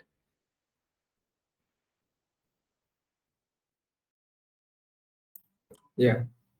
Cool. Sorry guys, I might be irritating you with a lot of things, but yeah, I feel like one of the main problems with this book is it might require you to understand CS uh, at a good enough level, right? Not at a very good level or something, but it requires you to uh, go into the depths of things which you might not have gone into before. But fine. Now we are at a good state at SS tables. Any doubt related to SS tables, guys? Because after that everything is going to build up on this, and I'm not going to actually explain this again. I think the third point, I'm confused. Like, what What are you exactly? confused about? Think about it. Yeah, tell me. What are you confused about? So it is saying that it is possible to group those records into block and compress it before writing it to disk. So, like if you want to search, then like why do we need to compress? Why can't we directly search into those blocks? No, I'm saying you can compress because you cannot search because you need to search. So when can you search through anything if it is uncompressed? Is that fine? Yeah. Right? You can only search through anything if it is uncompressed. What Mhm. this guy is trying to say is that because you cannot access everything here, right? You cannot access everything in the sparse index in memory, right? Mhm. What I can do is, and everything is in the end is stored on disk, correct? The only thing in memory is just the index part, Yes. right? So now, if I have the chance to keep it uncompressed, I can still keep it uncompressed. But because I am only accessing the starting point, right? What my main purpose is to read, correct? Right is thing going to happen, right? My main purpose is so that I can read things. So if I'm going to read anything, or let's say find anything, where I need to find handiwork, I need to basically go to the starting of handbag, right? This is clear. Oh, okay, so you mean to say that if we want to search for handicap, we just need to uh, encompass a handbag and hands up. That's all we can keep it as it is, right? Yes, Yeah. exactly right. So what I only have that memory address, Okay, yeah, got it. so I can basically compress all of this into a very small part. Yeah. We Now, can make, yeah. Uh, was, was somebody saying anything? no, I'm saying this. Now it is fine. Cool. Anybody else? Nishant, Yash, Utkarsh? If-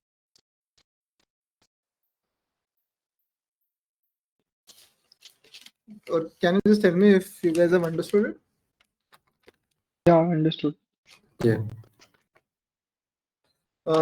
Cool. Fine. I'll just go forward with it. I don't want to spend my life here. Uh, Fine. Let's talk about constructing and maintaining SS tables. Okay. Now we know what an SS table is. Now we know the advantages. Advantages like compressible blocks. Advantages like sparse index in memory. Advantages like merging is simple and efficient. Okay. These were the major advantages. Now we think about how do we build them, right? Which is a tough part to do, right? But maintaining a sorted structure on disk is possible, right? It is related to B trees, but we can maintaining it in memory is all much easier, much easier. But even before that, how do you get your data to be sorted by key in the first place, right? Our incoming writes can actually occur in any order. So one thing is, so you guys know one way of writing by not changing the sorted structure is insertion sort. Another thing is uh, putting things into a binary search tree, right? So when you, let's say, add a node inside a binary search tree, you make sure that it is in the sorted place. Same in the heap, you call the heapify function after every single element you append at the end, right? Same for all of these balance trees. So you can insert keys in any order. You can read them back in a sorted order. Binary search tree is exactly that, right? You insert everything you insert it in any order, and it overall it'll just always give you the sorted file. Right? In order traversal of a BST gives you the sequential sorted order of the keys. Is making sense, guys? Yeah. Do let me know if you don't understand anything. You said pre-order or in order? In Order, right? Yeah, in. Yeah. 1, 2, 3.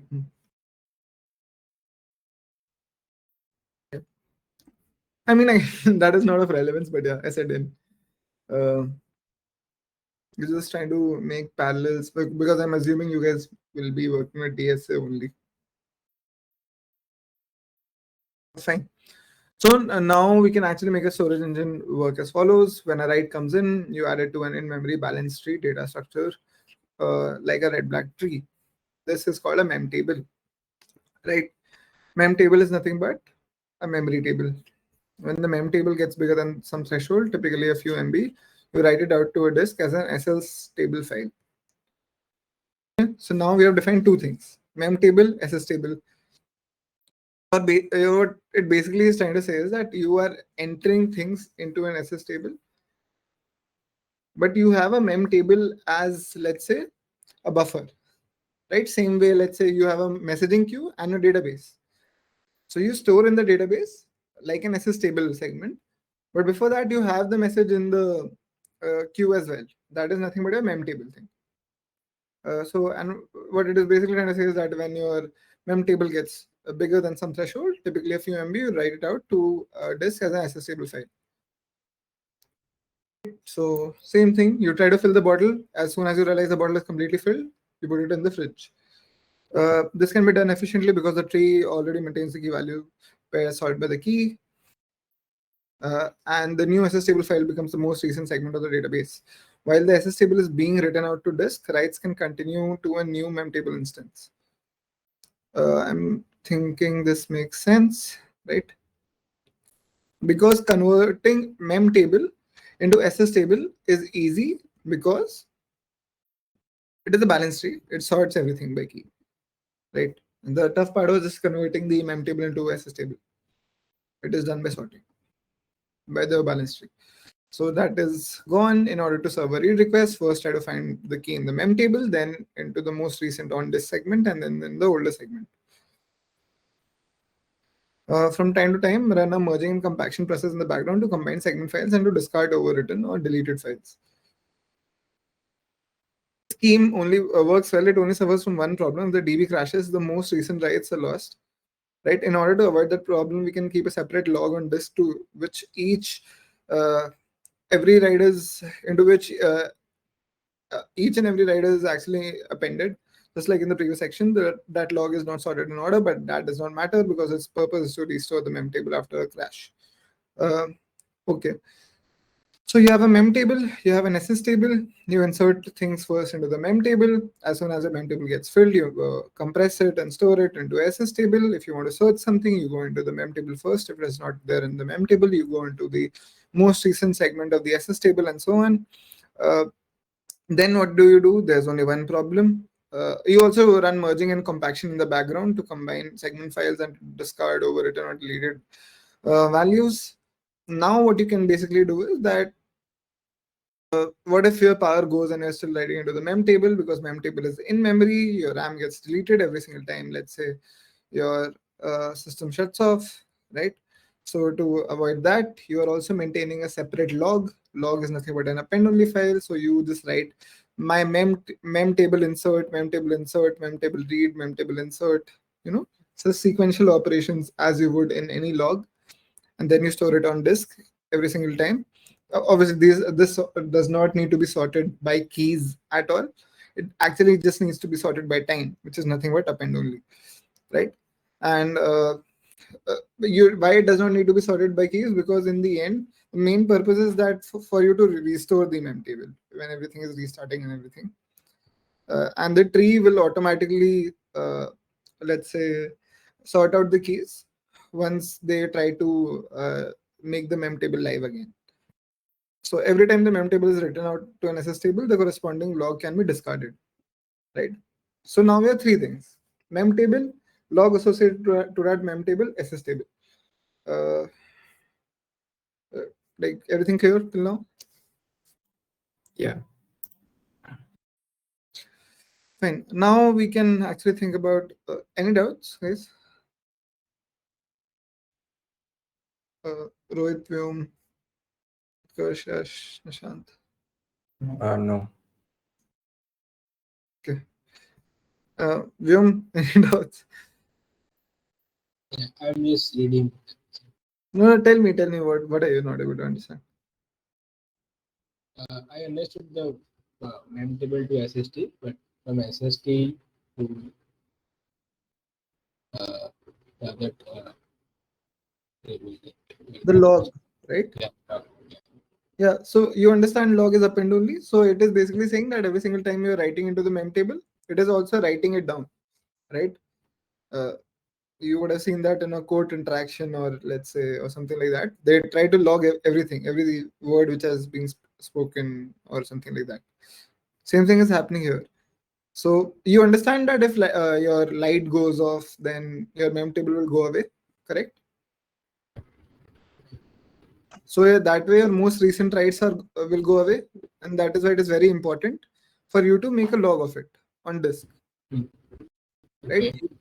You can always keep a separate log on disk, right? And into this log on disk, every write is immediately appended To the log file, right? to the log file. Okay. And then what has happened? What happens is that okay, now my light went off, my mem table is empty now. Now what do? I go Refer to, that log. correct, yeah. I go to the log file. I read everything. The one nuance which they mentioned here is that nothing. It does not need to be sorted in order. Why does the log table actually does not need to be sorted in order? It's only append only. No. But the mem table needs to be sorted in order, right? Oh yeah. Because you can insert keys in any order and read them back in the sorted order. And you will be basically reading it out for the SS table file. And then the tree will maintain the key value pair sorted by key. So it is basically because of the data structure of the mem table. After restoring it, it will automatically get sorted. Okay, so each and every write in the log itself would be sorted. Inside the log, it is still append only. But now after the log file, you will have to recreate the mem table, right? Yes. Because my light went off, mem table is gone. Now light came back. I need to renew my mem table or create a new mem table. How do I create the new mem table? I first go and check whether there's a log file associated to any log table. Right? If there is a log file present, it means that I can just read the values from the log file. Right? I can store it into the balance tree. It can actually take more time also. Right? I can create a balance tree out of it. I do not care because the main purpose is to only restore the mem table after a crash. So it can even take linear time. But my main purpose is that I just restore the mem table in a good way. And after that, as soon as let's say now my mem table is again filled, so I discard the old log. Yeah. Right? Every single time you basically shift your mem table to SS table, you make sure that the log is discarded. Because how will you otherwise check that okay, I need to renew things or not, right? So if I was writing code, I would just say things like that.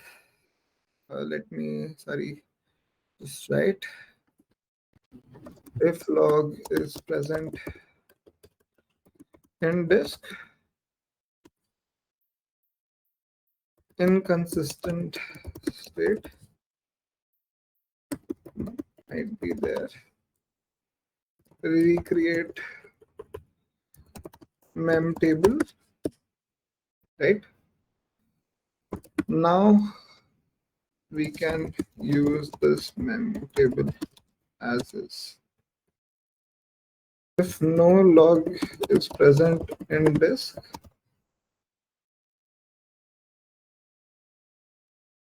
on boot device.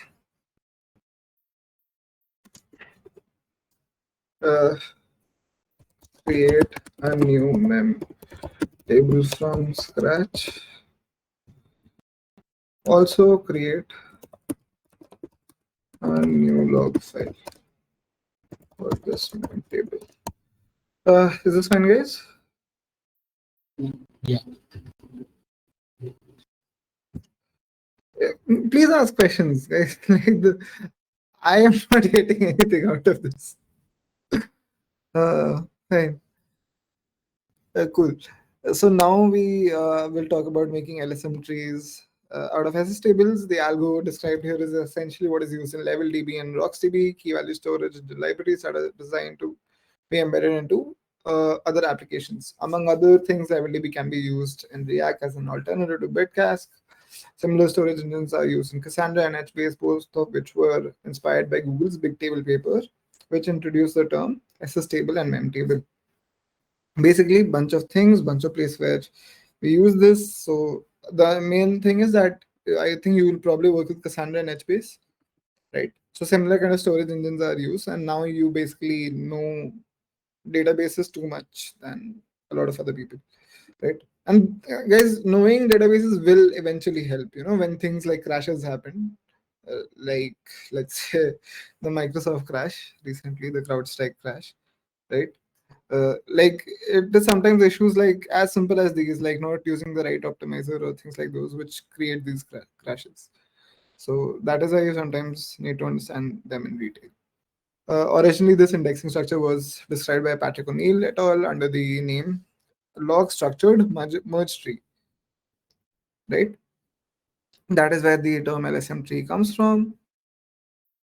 Building on earlier work on log structured file systems, storage engines that are based on the principle of merging and compacting sorted files are often LSM storage engines. So what is an SS table, guys? SS table is nothing but a segment, right? Inside a segment, you will only have one key, right? And everything will be merged. Everything will be sorted, sorry, right? That is why it is a sorted string table. Your LSM tree is what? Your LSM tree is something like this, which has a bunch of separate compressed SS table things. You have your mem table here, you have an in-memory index here, and the entire thing together is called an LSM tree. Okay. Lucene, again, Apache Lucene, very famous, and indexing engine for full text search used by Elasticsearch. Solar uses a similar method for storing its term dictionary, right? There's a term dictionary in Lucene where you can just put keywords and everything. But this is how a lot of search is powered, right? I mean, now things are changed because Llama index and all of those things are there now, and you can just simply create embeddings out of LLMs, and then you can use those embeddings and retrieve data for your RAG or something. So now things have obviously changed, but we can still use basic indexing engines to understand a lot of things, and even the new ones are using that only, right? The identifier might change, right? So let's say now we use embeddings, but you still use an indexing engine irrespective of embeddings or not. Right, a full text index is much more complex than a key value index, but it is based on a similar idea. Given a word in a search query, find all the documents that mention the word. This is implemented with a key value structure, where the key is a word or a term, and the value is the list of IDs of all documents that contains the word, the postings. Right, in Lucene, this mapping from terms to postings list is kept in SS table like sorted files, which are merged in the background as needed. Okay, so in Lucene, how they do it is that you have a mapping from term to postings, right? And inside that term to posting mapping, right, everything is sorted. So let's say if I was trying to design search as you go, right? And if my keys are sorted, so that way I will, if I'm trying to let's say write PROG, right? So I will get everything related to PROG, PROGRA, PROGRAMM, right? Kind of like a try, if you guys know what a try is, right? So like that is how it basically tries to work. And the good thing about SS table is that you will actually not have to go through a lot of segments. You can actually internally implement them and just use a compressible block, uncompress that block, and then only files inside that particular SS table segment. So kind of same thing. Obviously, we can go into internals once you guys understand this into detail. Fine. I will stop here today. Right, it's already 12:30. So performance optimizations. As always, a lot of detail goes into making a storage engine perform well in practice. LSM tree algorithm can be slow when like looking up keys that do not exist in a DB. You have to check the mem table, then the segments all the way back to the oldest, right? This is actually a very big fail for your LSM tree algorithm, right? Because searching is again most recent segment till oldest segment. If nothing is there, then what do? You do something called a Bloom filter. Bloom filter is again a data structure. So Bloom filter is used in a vague term here. Actually, it is a probabilistic data structure, and it can actually tell you if a key does not appear in the database and thus saves many unnecessary disks, right?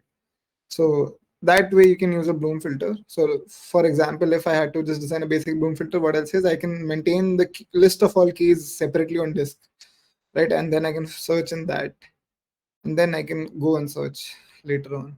You know, I can do things like those. There are better ways, and I think you guys can read about how Bloom filters are implemented internally.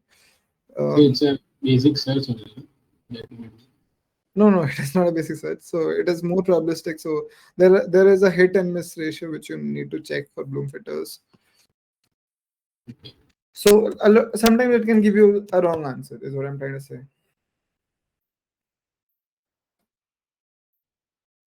So okay, sorry, let me.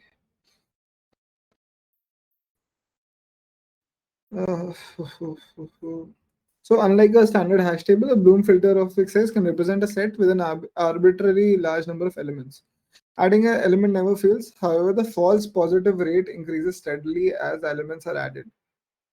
All bits in the filter are set to 1, at which point all queries yield a positive result. Basically, every query will exist, right? So I just read about this. You guys will actually understand how Bloom filters work and probably make me understand also. Okay, but they're not deterministic, guys. Okay, so that is what I just wanted to make sure that you guys understand. Not deterministic. So and very space efficient. Basically, it is like a bit flip thing which you do, right? In the end, you guys would have heard of what do you call bit masking in dynamic programming, right? Yeah. Yeah. So again, I'm trying to find parallels with you guys. So uh, basically, if you want to set a flag or something, or if you want to make sure that okay, this thing was true for this particular subtree or some other thing, right? What you can simply do is you can raise the bit for it to 1 or 0. You do a bit flip. Basically, you can store the states instead of a Boolean array. You can just use one number and do a bit flip. Yeah, got it. Fine. So the most common options are size tiered and level compaction, right? So what it is basically trying to say is that there are different strategies to determine the order and timing of how SS tables are compacted and merged. You can do it on the basis of size. Basically, you compact it after, let's say, your size is increased to 5 MB or 10 MB. It can be level compaction as well, right? Level compaction can be in terms of priority, right? So let's say you compact the last 4 together and basically let's say the most recent and the second most recent together and the last 4 oldest ones together, right? So every single time I'm merging, what I'm basically doing is I'm losing some information, right? And I would much rather lose a lot of information from my past than to lose a lot of information from my recent time, right? That is why you can use a level kind of compaction process. Yeah, the key range is split up into smaller SS tables, and older data is moved into separate levels. Right? Same thing which I said. Allows compaction to proceed more incrementally and use less disk space. Basic idea of LSM tree is keeping a cascade of SS tables that are merged in the background. Is simple and as effective. Even when the data set is much bigger than the available memory, it continues to work well. Since the data is stored in sorted order, you can efficiently perform range queries, and because the disk writes are sequential, the LSM trees can support remarkably high throughput.